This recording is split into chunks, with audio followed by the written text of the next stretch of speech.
Is Bitcoin the currency of the future, or is it the payment system they're developing? Bingo, it's the payment system. It's the blockchain encryption, and they're interesting things. I think Bitcoin, or the really blockchain encryption that's behind it, has a greater ability to bring more of the world's population out of poverty than anything we've seen in... Well, for one thing, it's a cheap payment system. For one thing, it's a cheap payment system, but it's more important than that. It's more important than that. Blockchain cryptography is all about digital transfer of ownership in a completely transparent and public way. Okay, I don't want to go into any of the math and the complexity behind it, but think of what that means. That means that I can actually record ownership in public in a digital means. 50% of the world's population has a mobile phone.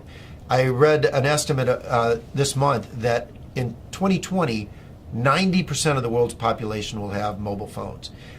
That's probably a high estimate, but that's okay. Now, $35 smartphones. but we're throwing them away, and they can ship them off to emerging markets. But what's powerful about this, now think about Hernando de Soto. Yes. Okay, the Institute for Liberty and Democracy in Peru. I really think Hernando de Soto should win the Nobel Prize for the work he's done. I hope he does. But he's gone around the world and identified one of the most powerful things to the economy and the creation of wealth, and that is the ownership of property. Which you can then use as collateral. Which you can use as collateral, and when you own it, you will develop it. You will, the best thing you can do for the environment is to own it, because when you own it, you make sure it's sustainable for your future family, and that's powerful. But they don't have the ability to own it. If you live in a shanty town, you operate outside of the legal economy. It's not that you want to operate outside of the legal economy, but you have no ownership of any property. Although in the neighborhood, everyone knows who owns what. And once you introduce blockchain cryptography, guess what they can do? Have a public ledger of ownership and transfer that cannot be denied, because it's absolutely transparent. It's absolutely transparent. It is the means through which these individuals can get exactly what Hernando de Soto thinks they best need to bring themselves out of poverty. It is so much more profound than that, but at its very basis, it has the ability to give these individuals the right of ownership to property. And that has, more than anything else, the ability to bring them out of poverty. And I can't wait. It'll be adopted elsewhere. I mean, it's such a powerful, blockchain encryption is such a powerful tool. It'll be used by banks, it'll be used by credit card companies. It will become a standard. But what's more interesting is what it can do to poverty around the world, to eliminate poverty. But also, what does that mean, that technology mean for credit card companies and the whole payment system, crazy gobbledygook payment system we have today? Very expensive. Doesn't that blow it away?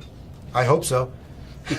I hope so. I mean, think about it. When there was one manufacturer of phones in the U.S., the U.S. government, what did we have? This big clunky rotary thing that sat on desks. Now, what do we have? Cell phones of all flavors, sizes. I can sit in Africa and on my cell phone take courses at MIT because they're public record. It's absolutely astounding what happens when you can actually innovate around the world and compete. And what is happening is blockchain cryptography, forget Bitcoin, creates a competitive technology, a competitive innovation that these credit card companies will have to adopt. The ones that adopt it first will bring their cost base down. And importantly, if you think about a retail store, and I have this with my kids are off in college and they go to a retail store, they use their credit card. And the credit card company costs the retailer $3 to $6. Right, because they reject well, first the fee is high, and then they reject the transaction. Because why is this card suddenly showing up in some city, some place where I don't live? So it gets cut off. Well, with blockchain cryptography, the buyer and the seller automatically trust each other over an untrusted network. That's what's so powerful about it. A blockchain-based transaction is verified within 10 minutes. It's not verified within 10 minutes for a credit card, which is why 5 to 10% of all transactions are rejected on the spot. It's not verified until often days later. Even a check is not verified for days. And that is completely taken out of the system. So on day one, the retailer's sales go up because they don't have to reject the transaction and they save on the fees. It doesn't really get much better than that if you're looking for a disruptive innovation in any single industry. It's wonderful.